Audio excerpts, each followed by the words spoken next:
Bonjour, Fortuné Aoulouma. Je suis avocat au barreau de Paris, cofondateur de l'Absenes Avocat avec mon associé Fabien Lawson.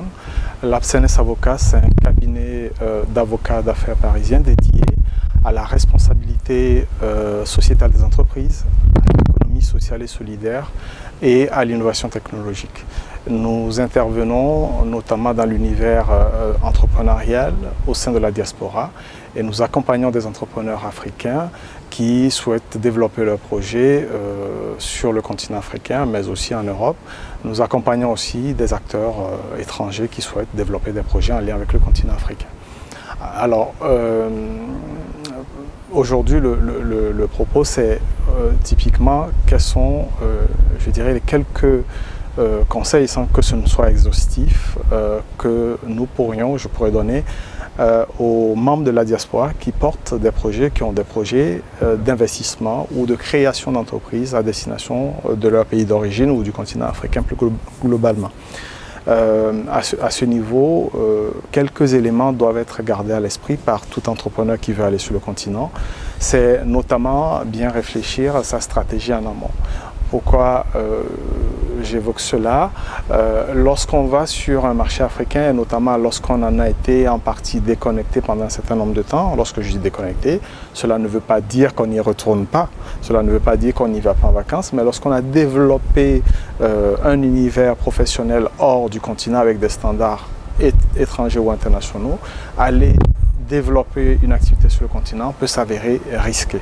Et à ce niveau-là, il est important, sur le plan juridique, de bien structurer sa démarche, de bien réfléchir et mûrir sa démarche en réalisant préalablement, je dirais, une étude d'opportunité, une étude qui impliquera de se poser à la fois la question de la faisabilité juridique du projet, de se poser la question des questions d'ordre stratégique par rapport au secteur dans lequel on veut développer. Il est important à ce niveau-là de garder un certain nombre de choses à l'esprit. Aller en Afrique suppose déjà d'être dans une démarche d'engagement réel vis-à-vis du continent, parce que cela va nécessiter très souvent du temps. Donc il faudra, quelques points que je vais évoquer, penser lorsqu'on va sur le continent africain, penser d'abord que l'investissement n'est pas un simple investissement. Plus qu'investir, il s'agit de s'investir. S'investir, cela implique notamment de prendre du temps, d'approcher les écosystèmes, d'avoir une approche empathique, de comprendre les besoins réels et au regard des besoins réels, de savoir adapter la proposition de valeur qu'on porte par rapport au marché sur lequel on souhaite s'implanter. Donc il y a un élément premier à prendre en compte. Deuxième élément à prendre en compte, il est fondamental de reconsidérer son rapport au temps. Lorsque je dis reconsidérer le rapport au temps, lorsqu'on investit en Afrique, typiquement, on a une difficulté première. Si on n'a pas de relation fiable, je ne parle pas de relation familiale, on peut avoir une relation familiale fiable, on peut avoir une relation familiale ou amicale fiable sur le terrain. Mais très souvent, la difficulté, c'est que cette relation n'a pas toujours connaissance des standards et des codes exigés dans le monde des affaires, notamment au niveau international. Or, on développe aujourd'hui, les activités que nous développons aujourd'hui vis-à-vis de l'Afrique restent des activités qui ont vocation à se développer aussi à l'international. Donc, lorsqu'on développe des solutions, il est fondamental de construire une relation de confiance avec l'écosystème local. Et c'est à ce niveau-là qu'il importe de reconsidérer son rapport au temps, parce que lorsque vous approchez des acteurs, ces acteurs souhaitent aussi, d'une certaine manière, vous connaître et savoir ce que vous apportez.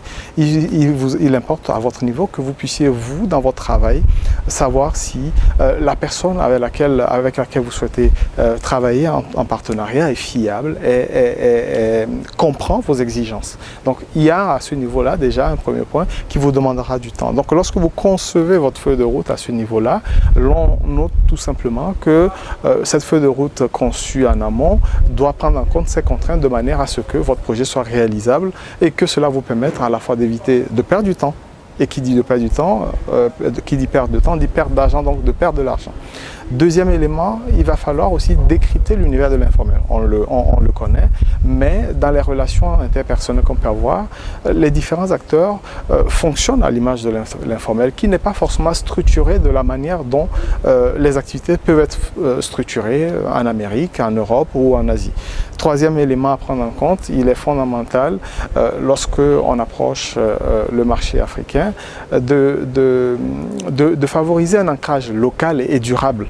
Ancrage local signifie d'être présent, de tisser des relations durables et surtout d'envisager un travail sur le long terme. D'où la notion d'engagement.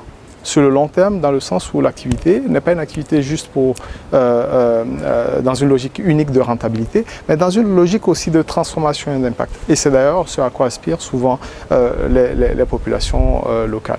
Voilà quelques éléments, je dirais non juridiques, mais au-delà de tout ça, sur le juridique. Donc il est fondamental, lorsqu'on développe son activité, préalablement de se poser la question de la faisabilité juridique, de savoir structurer cette activité, aussi bien vis-à-vis de la forme juridique qu'on souhaite mettre en place, que des relations qu'on souhaite nouer avec les différentes parties prenantes du projet.